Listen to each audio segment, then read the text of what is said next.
You have to identify to do what's best for the homeowner, regardless of the price. If I'm in a single wide trailer and their ductwork is falling apart under the home, it's going to cost some money to replace that. The best thing for them might be the most expensive thing. And so if you're not doing the best thing for them because you think it's expensive, you're doing them a disservice. I got to the point where I would, in the process of the presentation, say, listen, we're going to be your most expensive quote, and we're worth it. Here's why. Welcome to the Waste No Day podcast, a podcast specifically for and about the home services industry as it relates to plumbing, heating, air conditioning, and electrical. More than a podcast, Waste No Day is a credo, a determination, a mindset. It is a never-ending discipline. It is a refuse to lose pursuit. It is a wake-up call every morning to waste no day. Now here's your hosts, Brian Burton and Nate Minnick.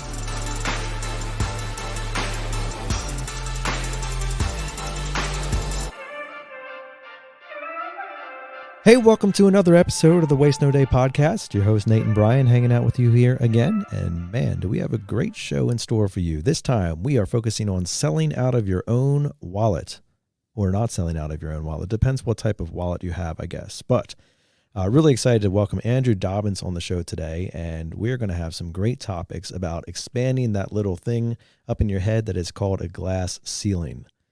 And we can get into what that means. But first, Brian, let's take a look at a quote for this episode. Learn to ask for what you want. The worst people can do is not give you what you ask for, which is precisely where you were before you asked. Man, that's one of those. Wait. Peter McWilliams. Okay, there. Not Peter McGriffin. Peter Griffin. Nope. Not the animated guy that doesn't exist from Family Guy. Not him. I tell you what, the quote kind of reminds me of our episode last week, which we don't often do this, but man, I thought last week's episode was excellent. Go for no. Yes. Yes. Great stuff. So good. And that quote there again is. And no, we don't usually do this where we think one of our episodes is excellent. You're right, Nate. It's because we think they're all excellent, Brian. Yeah, but that was a really good one, and it's funny to me how well it ties into this episode and what we want to talk about with Andrew, like shopping out of your own wallet is essentially not presenting something because you're pretty sure it's going to be a no.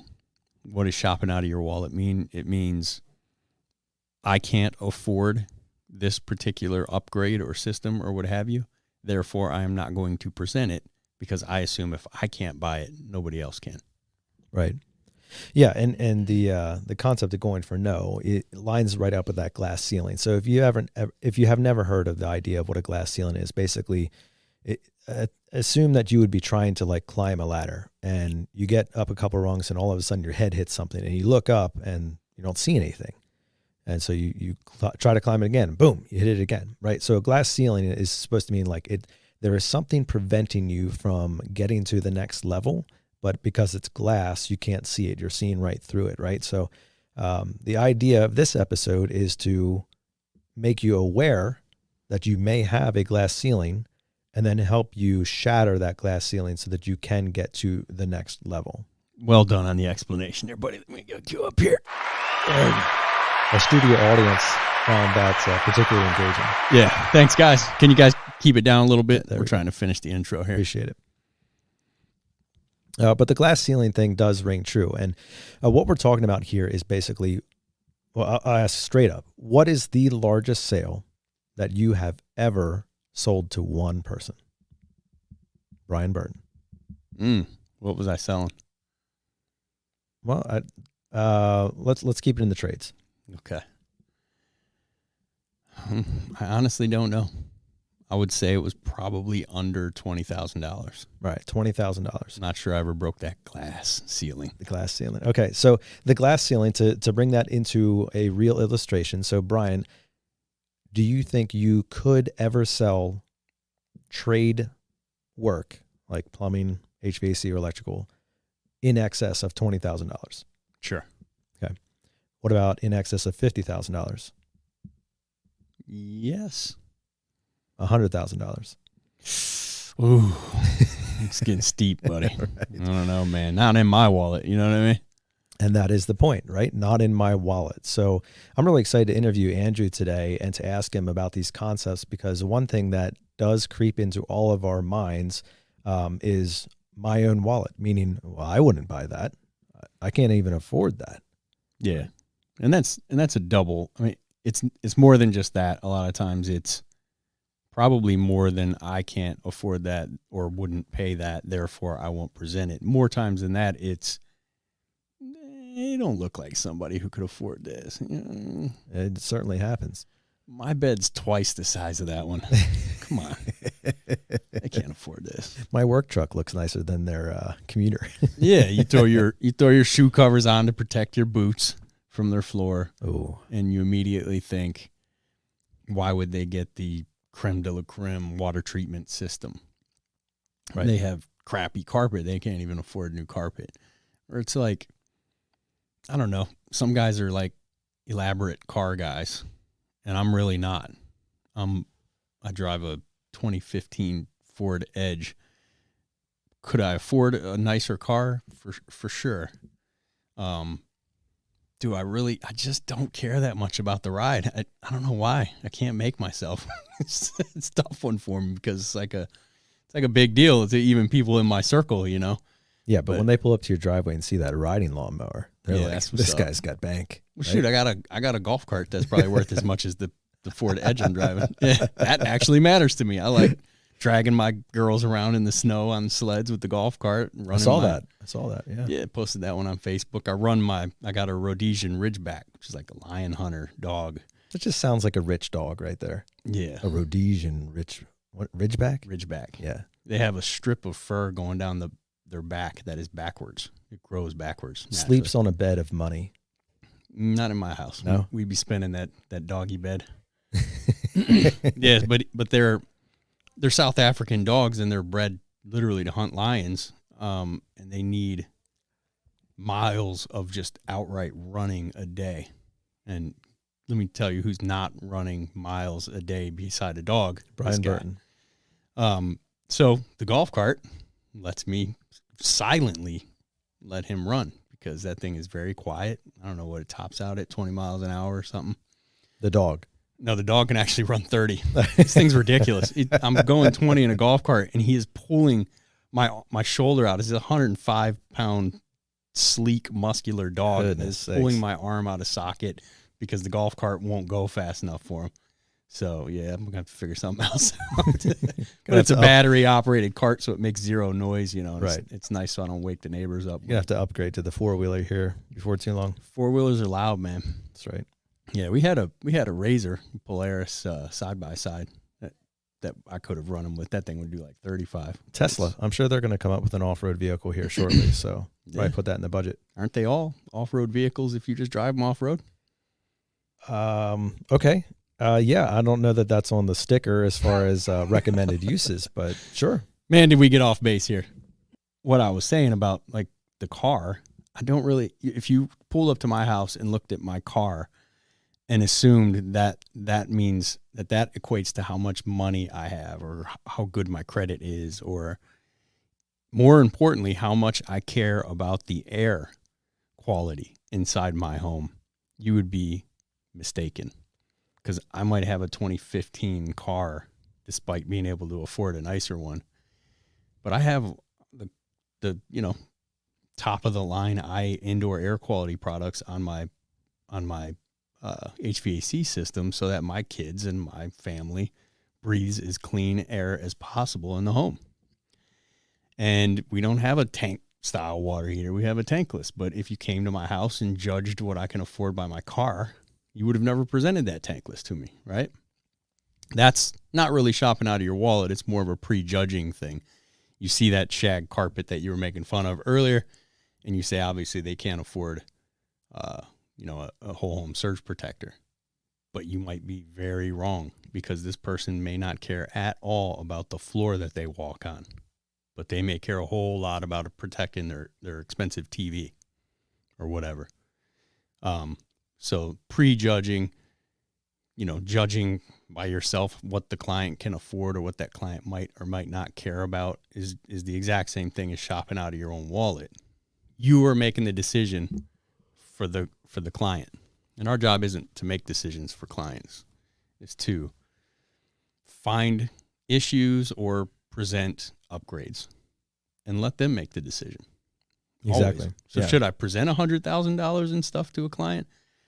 If I have $100,000 worth of product that I think they'd benefit from, absolutely. And if they want it, they'll buy it. If they don't, they say no. We don't push. We don't twist arms, but get out of the way and don't do them the disservice of not presenting something to them. And certainly don't do them the disservice of not asking them to buy it. Because if you don't ask them to buy it, you're not giving them the opportunity to buy it. It's pretty rare that you just show something and people are like, give me one. If you don't offer them the opportunity to own it, it just might not come up. Whereas you say, for this much a month, we can do this for you. They might actually say, oh, wow, suddenly I can afford that. And yes, I want one. That makes a lot of sense, Brian. And I think that's what we're going to be focusing on with Andrew today. Not just the eliminating the prejudge from your interaction with the homeowner, but also eliminating your own thoughts in terms of what you should or should not offer to them because of perhaps your own buying style. I know, for example, let's say I was buying a product off of Amazon. Amazon has actually begun listing like good, better, best in some of their search selections, which I thought was kind of interesting. Of course, Amazon does have my purchase history, so they may be recommending those based off of what they see my credit card transactions done in the past. But it is something that we need to be considerate of in terms of what we would offer based upon our own buying habits versus what we should offer based upon what that client may need or may deserve to know about. And that's really what we want to be focusing on with this episode. Before we wrap up here and bring Andrew on, we had a little contest in our Facebook group, right? We took the old logo, the Waste No Day logo, and 6 other ones, and put them in the group and said, let's everybody vote. And with 64 votes, the old logo actually won. So I'm like, no kidding. Yeah, it was funny because we hopefully our boss doesn't listen to this, but we paid. What was that company? I don't remember. But we paid to have a contest started to have a bunch of people submit logos for the Waste No Day podcast. And we picked the 6 we thought were the best and then threw them in there with the original logo. So you had 7 to choose from. Everyone who voted got entered into a raffle to win a Waste No Day Leatherman Skeletal multi-tool knife thing. And one person in there made a comment about it that I thought was funny where he just said, yeah, all the logos look like Bob the Builder. And we all got a chuckle out of that. But he actually texted me and I wanted to read that text. He got me on Facebook and sent me a private message. He said, hey, Brian, I was the goofball that made the comments on your logos. I actually have nothing to do with the service industry. I'm a graphic artist. I stumbled upon your show because I was listening to a personal trainer you had on. I found you and Nate to be very entertaining. I've been coming back ever since and find a lot of value in your show. If I ever had to do it over again, I'd go into a trade like carpentry or plumbing. My man. Didn't say HVAC or electrical. I never had a dad or anyone to show me anything, so I've had to learn it all on my own, whether it came to changing my oil, simple home repairs, or yard work. I've always admired service repair people, and I like to pick their brain whenever I hire them. I always come away with value from your show. I listened to your last episode, downloaded the audio for Go for No. I'm thinking he said downloaded the audio book, Go for No, and I'm already on my second listen. I was fooling around with the logo and came up with these for the heck of it. No hard feelings if you don't like them or don't want to use them, but just thought it was something fun to do. It's a little exercise for my brain. And he sent us 5 logos for free. He just designed them and shot them our way and said if we want to use them, use them. And I thought that was pretty cool. So he's just got his own little startup graphic design company.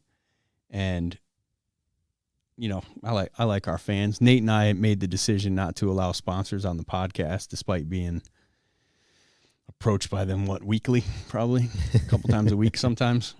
We just say no thank you because we just feel like it takes away from what we're doing here. You know, we didn't do the podcast to make money off of it.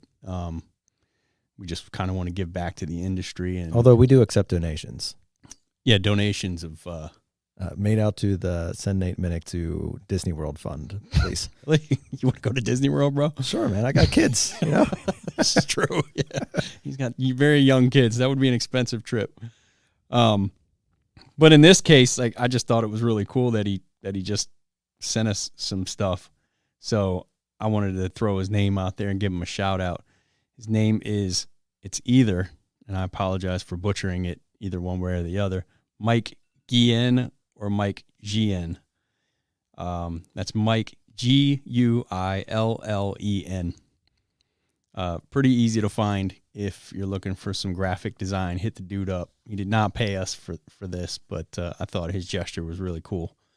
So appreciate that, Mike. Yeah, it was cool of you, bro. Very nice. Yeah, and that's another reason we do the podcast. I mean, not just for the trades. Actually, that's where we started it, but we have since learned over a course of time that people outside of the trades do enjoy the messages that are heard here on a weekly basis and the concepts that we talk about. So always enjoy hearing some feedback. And if you have more feedback like that, we'd sure love to hear from you either on Facebook or in the review section. We're always appreciative of that. But for right now, we are appreciative of a new guest, Andrew Dobbins, and right now we're going to put him in your passenger seat.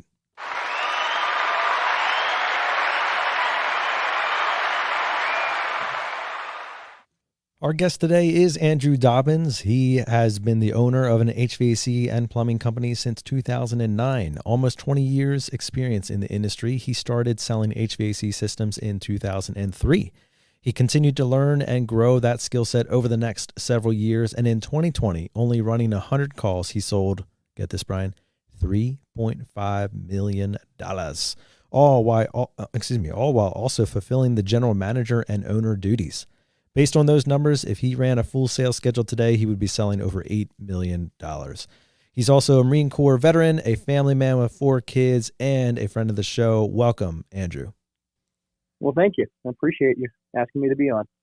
Great to talk to you again, Andrew. You and I met in Florida at Gene Slade's event and got to hang out in it was a decent little shack. You know, I wasn't impressed. I don't know about you. A little 30,000 square feet, no big deal. Yeah, it was like 16 bathrooms, I think it was. I think it was that many, and all master bathroom bedrooms, along with the bowling alley and whatever else was there. Nice. Yeah, my first experience with the toilet, that when you put your foot beside it, the top, it's called a bidet, bro. No, I've experienced those. We call them drinking fountains. The cover raises off of it, right, and then you do whatever you're going to do, and then you put your foot beside it again, and it flushes itself, and then the cover lowers down slowly. It was pretty cool. No way. Aside from, I bought 3 of those for my house after that trip. I was imagining the time the cover doesn't open, and I'm just snatching this thing out as hard as I can and rolling it down the driveway, because working on that seemed like it would have to be a nightmare from a plumbing standpoint. But yeah, it was cool. Had a bowling alley in there, had basketball court, 2 or 3 arcades, movie theater, which was pretty fun. Yeah, all kinds of fun stuff. There's several kitchens and a pool, and yeah, it was a good time. It was good to meet you. It was good to hang out, and Mike, who was with me, one of our managers here, and I had a good time with you and a few of the other people we got to meet there.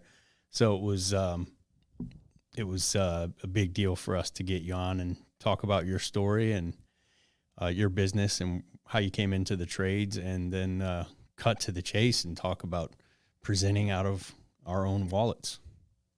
Yes, sir. Awesome. Well, Andrew, let's start with the basics, man. where did you come from? What's your story? How'd you get into the trades? What are you doing now? Get us up to speed. All right. Background: I grew up in the Bay Area, and shortly after high school, went into the Marine Corps and got out, headed out west of Tucson from Virginia, where I was stationed, and really shortly after that, got into air conditioning. I'd gotten into a sales job prior to that, and I was looking for something that could create more income, and just started looking around, and one of them happened to be an AC company.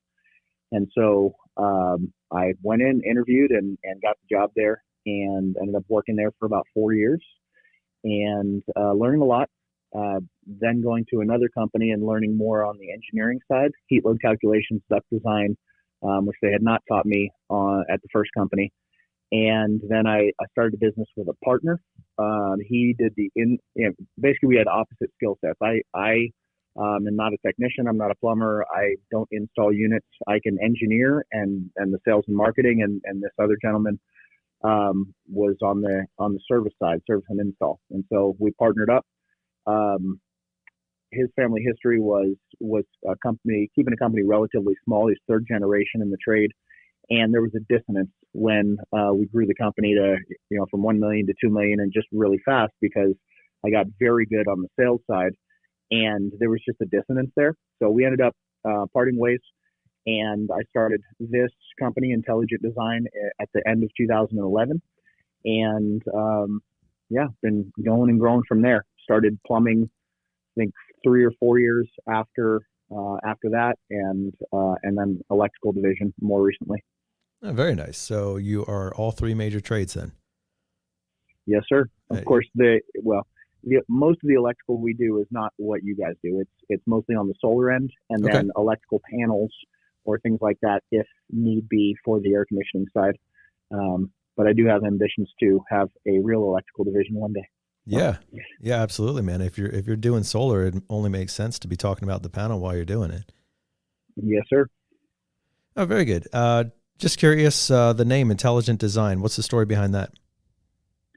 So my wife has really good ideas, and they usually do. The idea behind the name, we had a list of a whole bunch of different ones. She thought of that, and saw how I go about the estimate process, and really the engineering and design, and a lot of our competitors were not doing that. And then combined with our faith, we're Christian, and we operate the company in that fashion. And so the idea of the dual meaning, Intelligent Design, is the belief in a creator, and it's the scientific backing of that.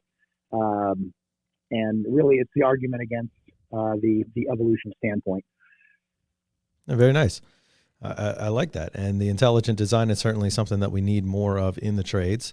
And I understand that when you get into heat load calcs and all those types of things, that only gets ratcheted up. Plus you have the whole concept of laying out pipes and how that all goes. So there's a lot of that is really desired and needed in the trades. And so I like that concept. Well, appreciate the background there. So we want to jump into kind of where you're at today. So are you focusing more on residential or commercial at this point? We're almost exclusively residential. We, if a commercial job falls in our lap, we'll, a lot of times we turn it down, but for the right job, we'll take it. Sure. So, mostly residential. Right. So that means that you are inevitably dealing with a homeowner. Yes, sir. All the time. All right. Lots and lots of them. And our topic, at least the focus point that we're starting off here on, is the concept of selling out of your own wallet. So set that up for us. What does that mean? Well, typically, if you're selling out of your own wallet, what that means is you have a certain lifestyle you're accustomed to, a certain income you're accustomed to based on, what you can afford, and you are presenting the price, and typically you have you cringe or wince if the price is really high, and you're feeling for that person, but maybe you're not offering them things that they would buy because they can afford it, and you wouldn't have purchased it. Right. You're effectively disqualifying. Probably better than shopping out of your own wallet is disqualifying out of your own wallet or savings account or checking account, which is to say, yeah, you're prejudging them on what they would do based on what you would do.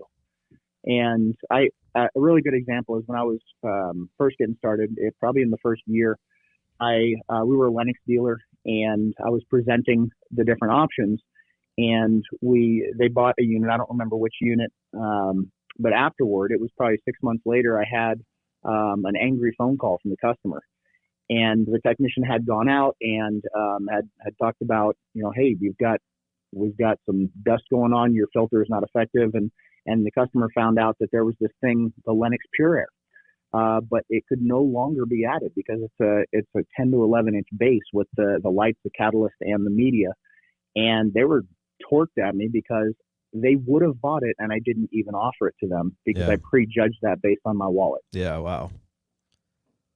So I never made that mistake again. Now I show customers everything, and the language that I use is I say, listen, I'm not here to just try and I'm here to serve you and love you as part of our community of customers, and I'm going to present you with everything that I see, if that's okay with you, and I'm going to lay it out like a buffet. And if you go to a buffet and you get French fries and there's a server that comes over offers you some ketchup, they're not mad at you when you say no to the ketchup. They're like, cool, you don't want ketchup with your French fries. I don't care. If you want lobster or crab legs or whatever, you grab what you want off the buffet. And then, I'm not going to be mad, yes or no, but I am going to show you everything that's available to you. That's my job. Yeah, the best way to do it from our perspective in the trades, the best way to do it is, I don't know, whatever you're presenting, we'll say plumbers, no particular reason, not because they're better people or anything, certainly, but we'll say we're talking plumbers. And if you're going to say present a water heater, do not present based on any factor except your, say, however many options you train your people to present. Say it's 3 options. You present good, better, best. If it's a 40-gallon chimney vent water heater, you present standard package, your premier package or what have you, and a tankless package. And you present all 3 of those options to everyone, no matter where they live or, what type of residence it is or what kind of car they drive. And you can remove the anxiety you would feel about presenting to someone that you don't think has the money, or that, regardless of how you feel about whether you could afford this option or not, if you always present the good, better, best option, it takes who you're talking to out of it. It completely removes that aspect of it. So no matter who I'm speaking to, what I think they can afford, no matter what I would personally buy or not, here are the 3 options. That's what I do every single call I go to, so I don't have to worry about that stuff. Yeah. And it's really important to start with questions. And as you identify what's going on in the system or in the plumbing systems and the different things that are important to the homeowner, when they present a pain, you can say, okay, well, I can resolve that for you within the design of what we're doing, and I'll present you with that as an option. And then every time you say that throughout the process, you're getting permission, or would it be okay if I present a solution for that challenge? Sure. And then you just have all of the different solutions at the end, and you're just showing them all the options and letting them pick. All right. So I like the concept, and I think it is certainly applicable to all of us. Where would you say you see the most struggle with this? Is this harder to overcome for brand new people just getting into the trades, or is this something that you see in kind of the 10-year, 20-year veterans? I see it in both, depending on where they've been. You have some veterans that have been working for a company on an hourly basis, or they just, maybe they were working for a warranty company. They're there to do the minimum. So you can definitely see it in the newcomers for sure, but some of the old timers as well, if they have not been trained properly. And so when I first got started, it happens, over 20 years I've been doing this. And when I first got started, the systems cost a lot less than they do today.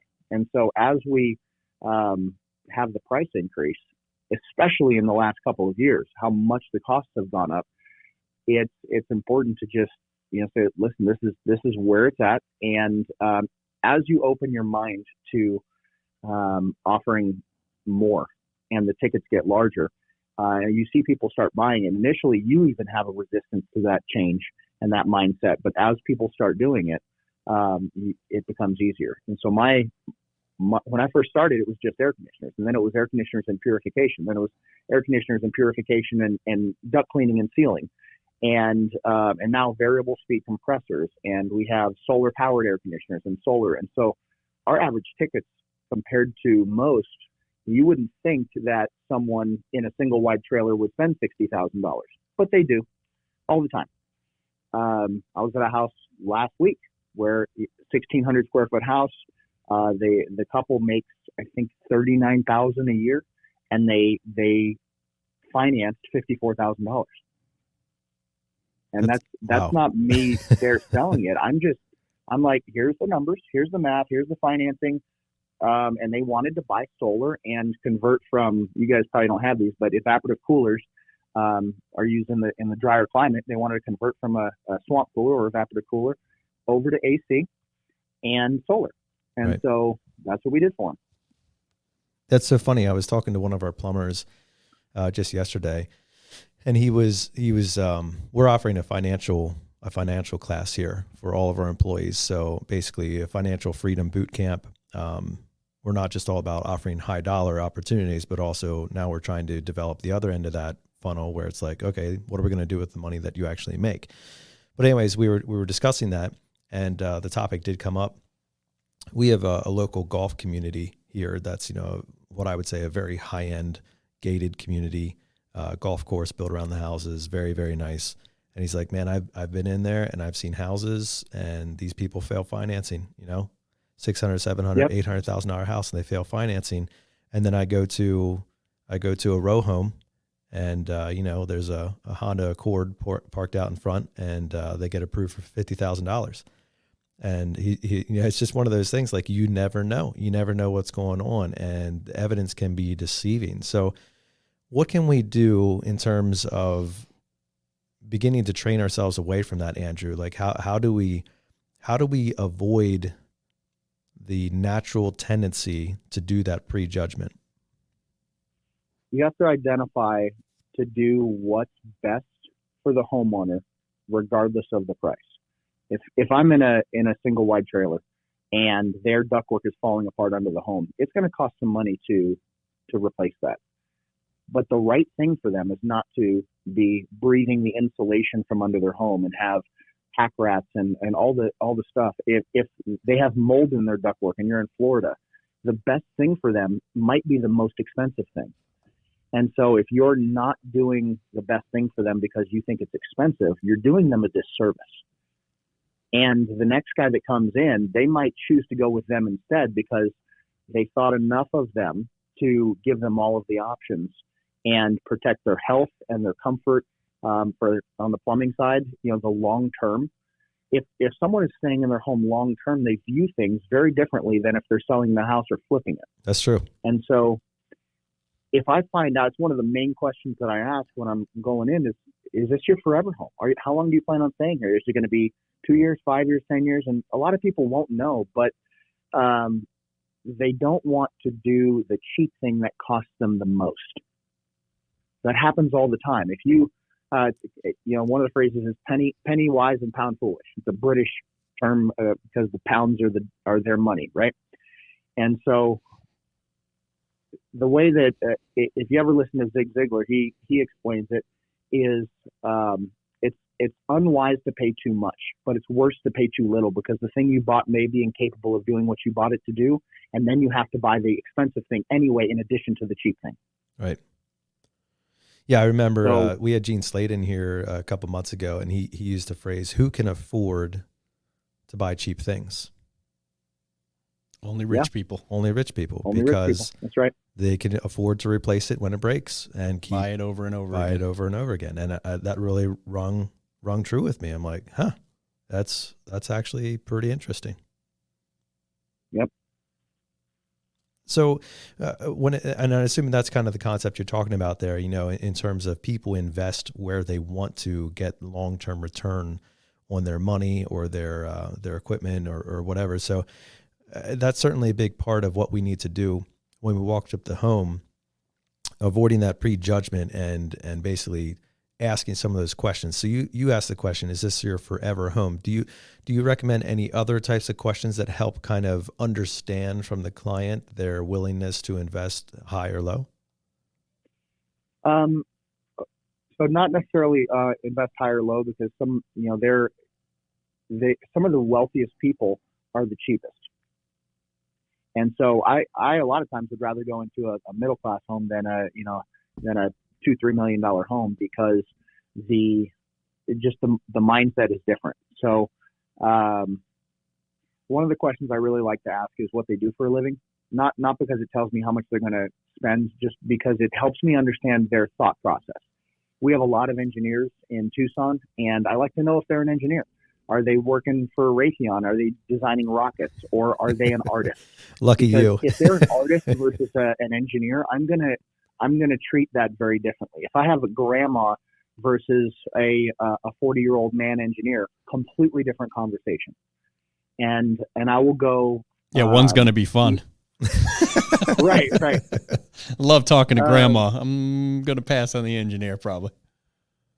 I actually like the reverse, because if you have the knowledge, so I can go Sesame Street style, right, for grandma, and go super nice and just kind of do that whole process. Or with the engineer, we are taught if you're going to have the best experience to usually not use technical language.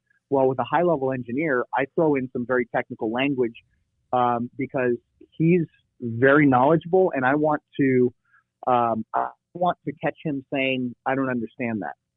And then say, oh, I apologize. Let me reiterate that and teach you about that. Do you know what SEER is? Do you know what, do you know about the two-stage compressor? Do you know about this? And a lot of times, you're walking into a situation where they're like, I want a two-stage 16 SEER train 4 times. I say, okay, how did you come to that conclusion? And then if you can ask the right questions and get them to say, I don't know, oh, okay, I'll help you with that. And then you can guide them in a process. But if they're just telling you everything, go ahead.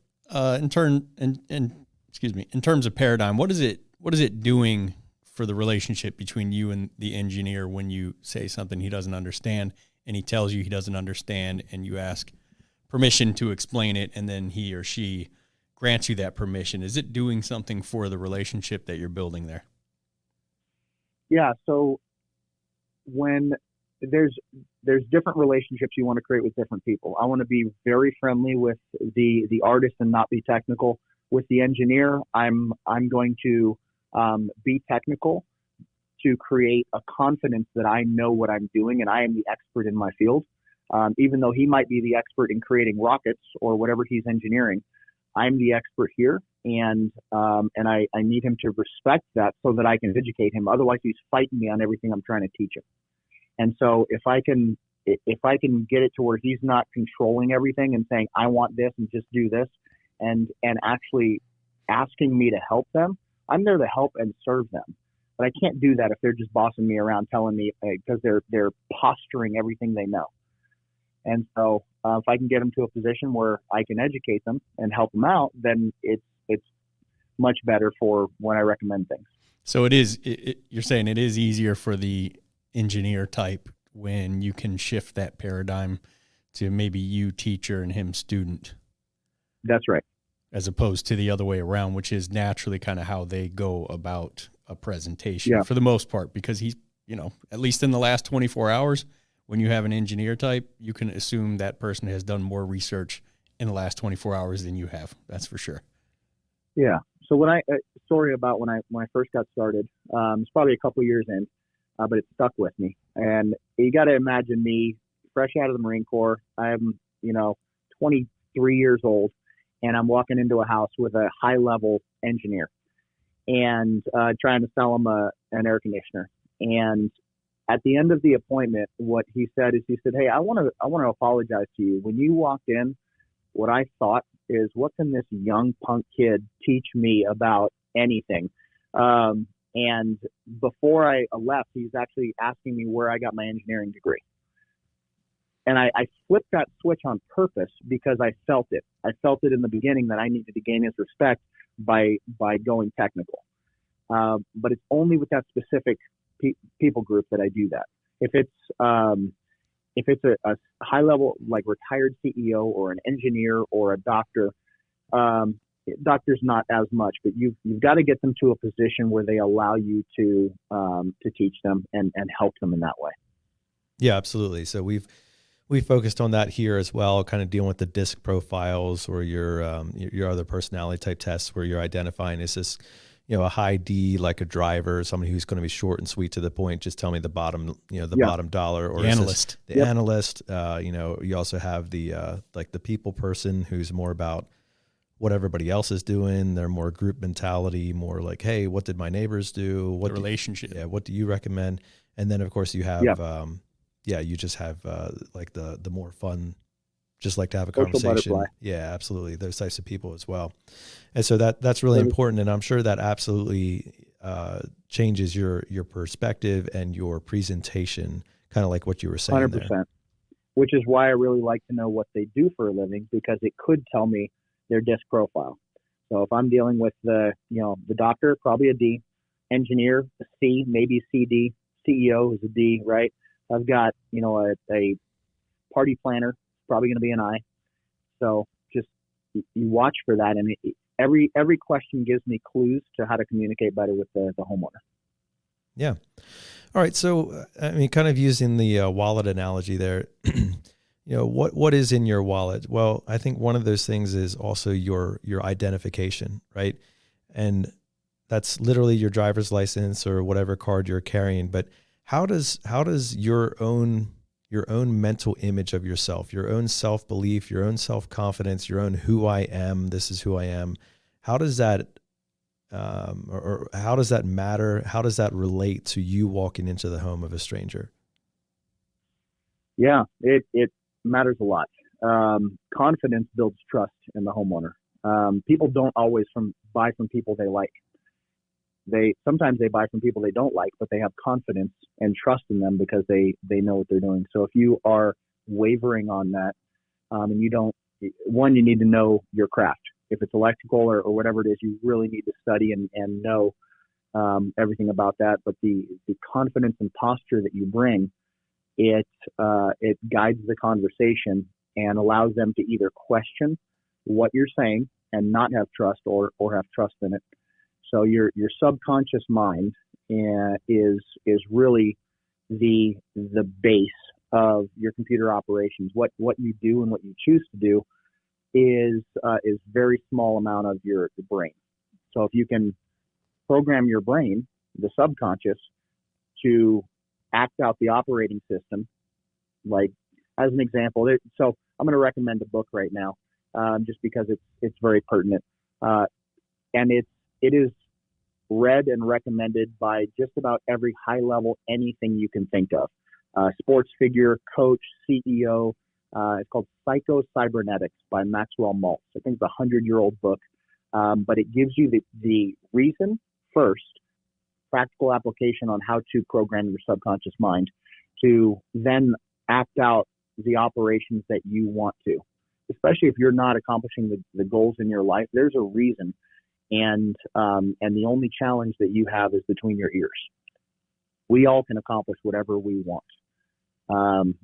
So the process that I go through, it comes from the book. Is before I go into a call, I'll pull around the corner and I'll sit in my car, music off, and the practical application is relaxing each muscle in the body, imagining some scene that you're going to get for yourself. For me, it's a particular chair and a mirror on the wall, looking out a window, and the window's cracked and I can hear the ocean. And then I am with that, all of my muscles relaxed and my mind at ease. I'm then programming. I am confident. I'm imagining walking through the entire process, the things that I'm going to say at the door. I'm going to knock on the door with a happy knock. I'm going to back up. I'm going to turn at a 45-degree angle. I'm going to look away from them when they open the door. I'm going to turn and smile. Hi, how you doing? I'm going to find something that I can sincerely compliment going in. Say who I am, what I'm there for. And then for me, it's go to the kitchen table for a sales call, and we're going to walk through that whole process. And mentally, I'm going to walk through to the conclusion, watching them sign the document, agreeing to move forward, like the whole process. And as initially it takes longer, but once you start getting this practice in place, it moves faster because it becomes a habit.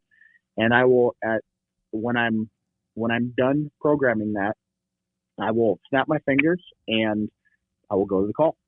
And I have an extremely high average ticket and closing ratio, and I'm programming my subconscious mind to operate that out. And it's amazing how many times the call flows exactly how I imagined it. Now, very good, Andrew. How long did it take you to figure out that's what you needed to do to make yourself more successful? Like, give us an illustration of what you were like before you did that and how those calls typically came out. So when I first got started, I was actually, I think it was within 4 months, fired. So I wasn't doing too hot. They ended up, I started in February, and for whatever reason, that July back in 2003 was not hot. We were dead on calls. I was the new man on the totem pole, and they were giving the calls to the other guys because I just wasn't there yet. When they called me back, I think it was 4 or 5 months later, and said, "Hey, we're getting busy again. We want you back." I started to really learn and study and grow. Reading the different sales books. I would spend a lot of time back then in Borders or Bookman's to read up on the sales process and programming the mind and everything.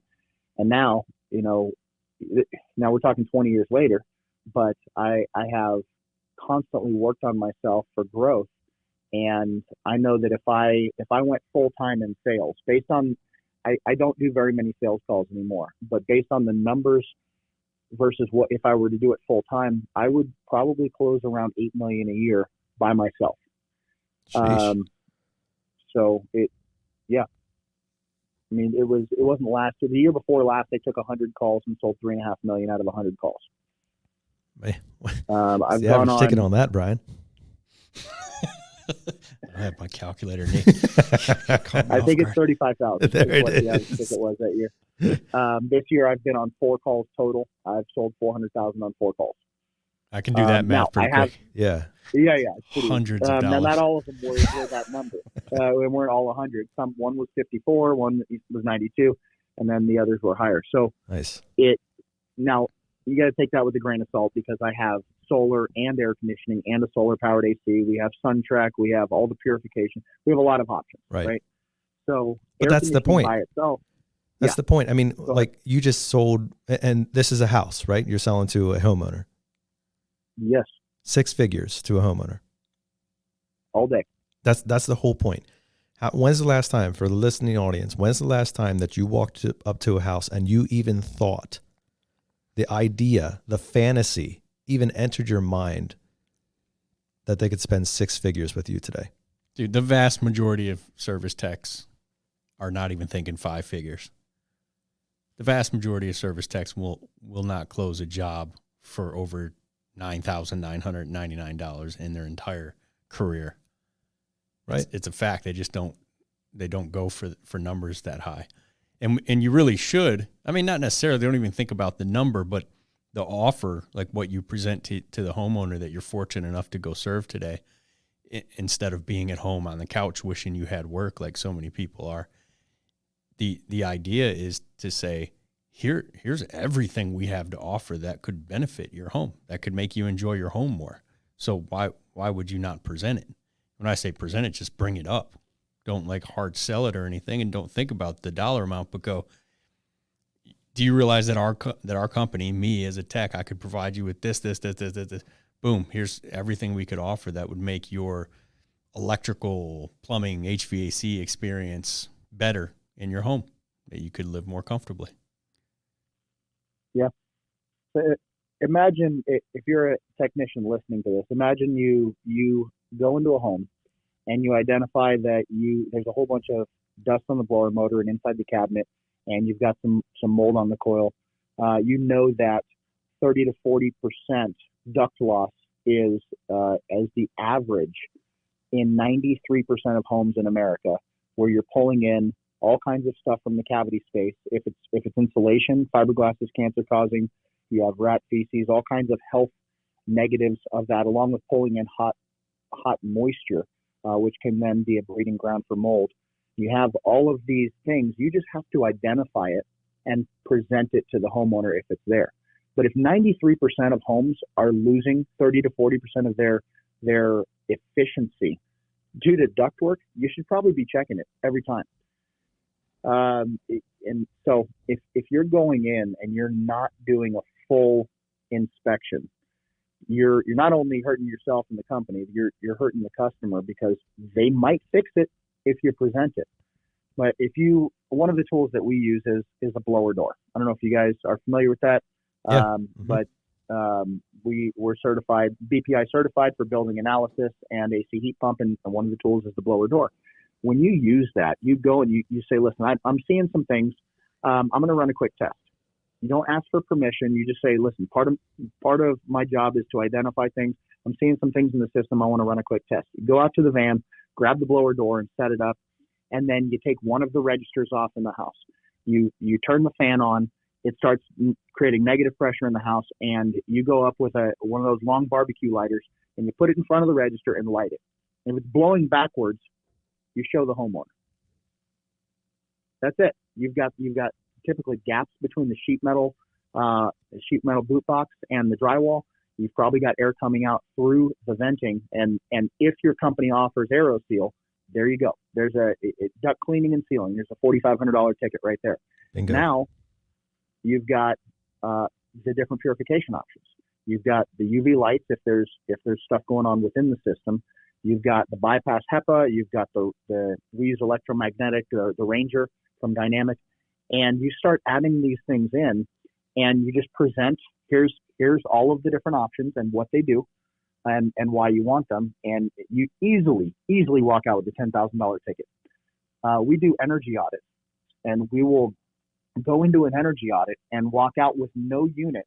Let's say it's a 2-system house, easily $25,000 on a 2-system house. Double clean and AeroSeal and purification options by themselves. Forget all that. I mean, you got surge protection. You've got so many other things at your dispense. And yeah, if you're afraid of a $10,000 ticket, you're missing the boat. All right, Andrew. Because you can finance that for $116 a month. Yeah. For $10,000. Right. Okay. So real world question for you here. What was the biggest ticket you've sold? $256,000. To a homeowner. Homeowner. Yeah. All right. It was a lot of solar. It was 37,000 watts of solar with 5 batteries, 2 variable speed air conditioners with cleaning and sealing of the ductwork, and then we had some small amount of plumbing work on there as well. Sheesh. Okay. Would Andrew Dobbins spend $256,000 on HVAC and plumbing home improvements? No, not a chance. Not a chance. That's a lot of money. It is a lot of money. I look at that and I'm like, but the guy had it. He literally said to me, I don't care about the cost. I'm going green and I'm going to do my part for the planet. Okay. That's not my position, right? I'm going to do it if it's financially beneficial and I save more than I'm spending. All right. So when you were prepping the invoice, the estimate for this gentleman, and you got down to the bottom and you saw that the number started with a 2 and had 5, 6, and 0, 0, 0 after it, did you do a gut check on yourself? Be honest here. I'm going to think back on that one. I probably did. Yeah, but I didn't act like it. So how do you, that's what I'm saying. How do you overcome that? I mean, listen, I'm guessing everybody in our listening audience is thinking $256,000 ain't no way. Never happened. Never seen that. I wouldn't even put the numbers on the paper. So how did you get to the place where you could mentally jump over the hurdle that this is $250,000 that I would absolutely never spend, but I'm going to show this to a client? How did you get there? So, I mean, you're there for 3 hours, right? you're asking questions. We sell Amana, so I'm going over the value proposition of the lifetime unit replacement. We offer a 10-year part and labor warranty, and I'm going through everything with him before price. So every item is already closed before he sees the total. I go through the proposal line by line, and I say, you're sure you want the variable speed compressor with the lifetime unit replacement? You want the best of the best here, and just line by line by line all the way through, getting trial close after trial close. And by the time we get to the end, it's like, okay, well, it sounds like everything is exactly how you want it, and you just assume the close. Let's get this moving for you. And in this guy's case, he was not financing anything. He was like, I'm going to pay for this. I need to liquidate some investment accounts to do this. I said, yeah, I understand. No problem. I'd have to sell my house. This particular guy made 7 figures. Yeah. I know because when we were doing everything, he told me.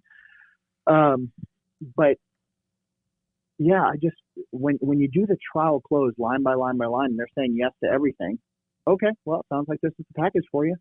And here it is, sign right there. And he didn't. He was like, okay, I need to think about it. It's a lot of money. I'll get back to you. And then I just said, well, I go through it again. I just say, are you sure you want this? Are you sure you want? And he says yes to everything. I said, well, it sounds like you already made your decision. We just went through everything. You don't want to take anything away. Why don't we just get this going for you? Okay, great. And that was it. All right. So let me push back on you there a little bit. All right. Let's say that I'm a guy in the field listening to this, and I'm like, all right, Andrew, I feel you.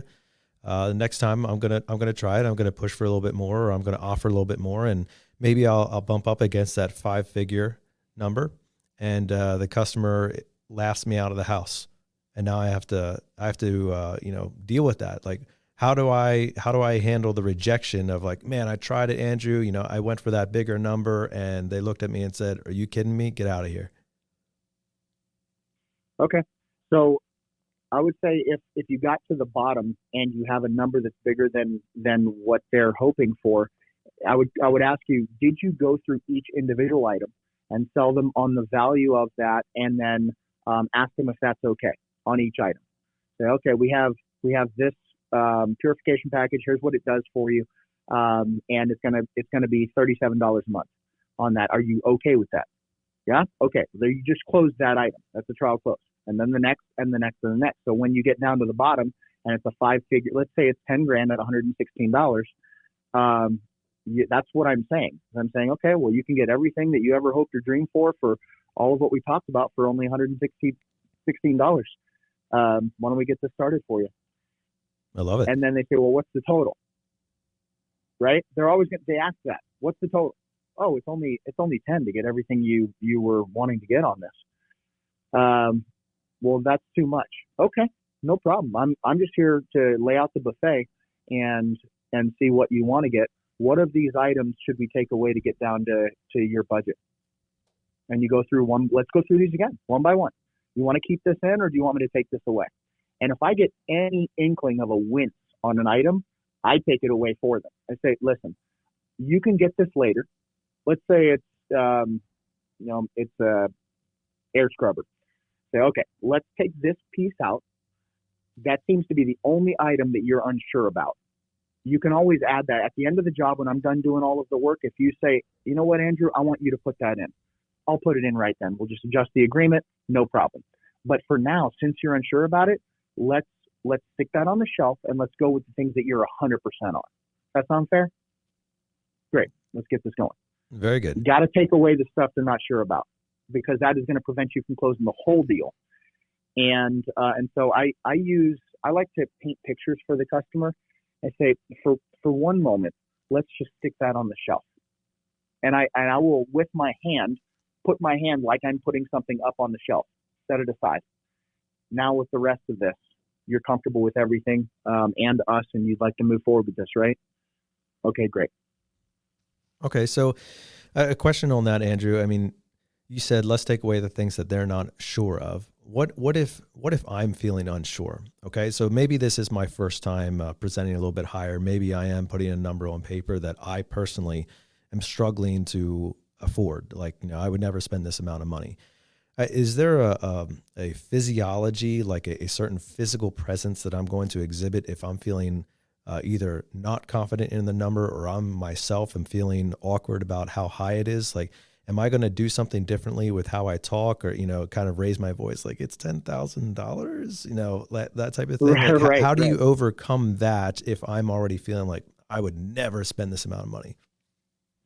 I would say that you need to use the practices to program your mind. Get the Psycho-Cybernetics book for one, and then you practice and role play how you would do this with your peers, and have them reject you and challenge you before you get in front of the homeowner. Practice that. So have scripts prepared, and have that process so practiced that it's fluid. I've had a number of customers tell me over the years, like, man, you just have an answer for everything, because every rebuttal that they had, I already had practiced. And I'd just be like, it's not that I have an answer for everything. It's just, it makes sense to you, right? And so everything that you're doing can be a practice event. And then about the product, you guys need to research the products that you're selling, and make sure that you're confident in it. If you wouldn't have it in your own home for the benefits, forget the price, because you guys can get it for a lot cheaper than the customer. But if you wouldn't have it yourself because you don't believe in it, you shouldn't be offering it as a matter of integrity. So if you're working for an owner that has a product, you need to have them sell you on why. Why should I be offering this to homeowners? There's a reason for surge protection. There's a reason for air purification and aero seal, and all of those things I have in my own house. I don't offer things that I don't want myself. Forget the price, because you're not there to judge the price. If the owner needs to determine the price based on the profit margin that they can eke out at the end of the year, and it's not what you think it is. It's a typically, most AC companies are net below 10%. Really good operations are netting 10 to 20% of the total. That's not much compared to most industries. We would be laughed off of Shark Tank if we presented that profit to them. Right. With the business. Really. You look at what a lot of these t-shirt companies or whatever the sharks are investing into, and their margins are way larger.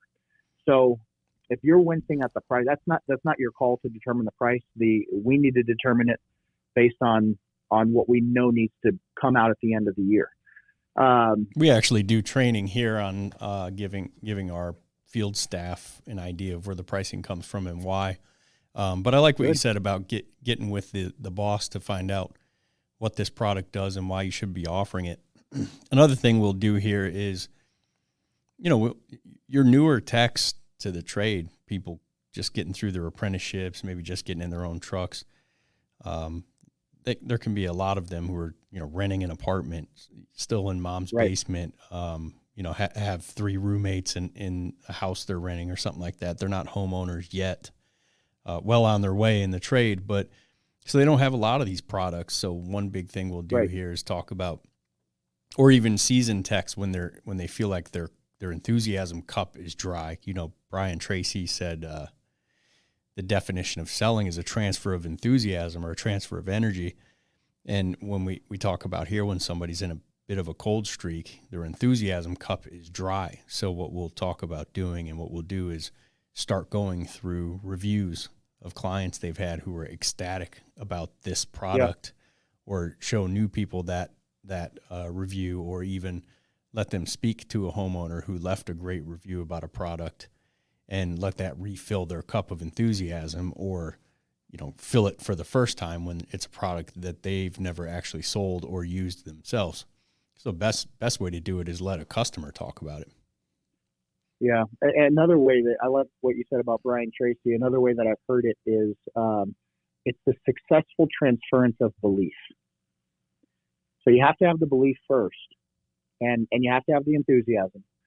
And if you are not confident in what you're doing, talk louder and faster, and the customer will confuse the two.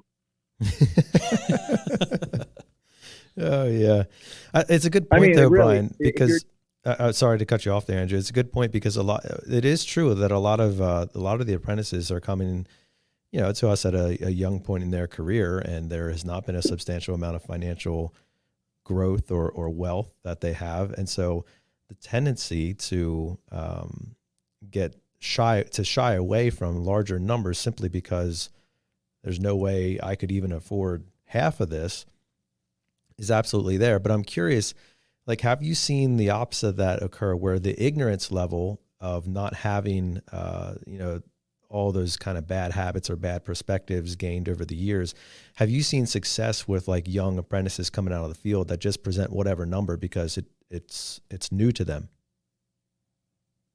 Absolutely. And I'm an example of that, coming in and just not knowing anything, fresh out of the Marine Corps, did a little bit of sales and coming into a job where we were the highest priced in town at the time, even 20 years ago. And so I think that set a really good precedence for me because people still bought a lot from us, even though we were the highest price. And I didn't know we were the highest price. This was just our pricing. Right.